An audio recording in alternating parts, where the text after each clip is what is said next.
We use a lot of waste yarn when using the circular sock machine. This time I started with quite a lot because I was casting on with the netting, which is another video entirely, but it requires that I knit for a good while so as to get the weights hung on the actual knitting rather than the netting before proceeding with the sock. We separate the waste yarn from the main yarn by snipping the waste yarn in 3 or 4 places around the circumference of the sock, and then the strands will pull right out. So of course we have sacrificed the round that we snipped, but the rest is recyclable.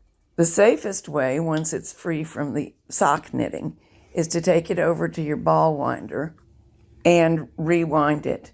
And the reason that I say it's safest is because this gives the ball winder a chance to find any flaws and weak spots that have developed in the yarn, and you won't find them while trying to knit and have all the weights fall off and have to cast on again.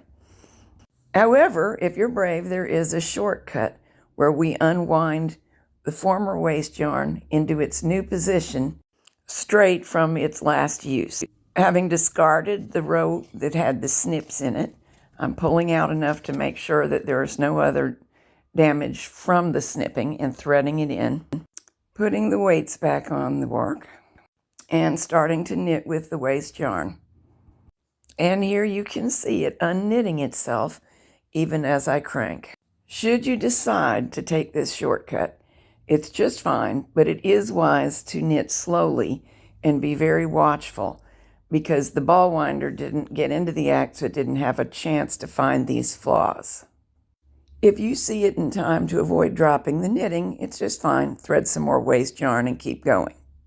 As for selecting yarn to use as waste yarn, inexpensive acrylic that is smooth in texture and strong is the best choice, and usually the best deal is on cones.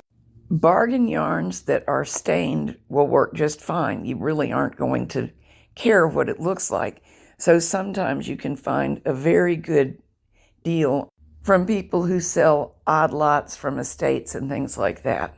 Just make sure the yarn is in physically strong condition. You won't be able to reuse any yarn indefinitely, but I've reused this one about 10 times. It's a slightly thinner yarn than what I actually use to knit the socks, but it knits through the machine very well, and it has a nylon content that makes it quite sturdy.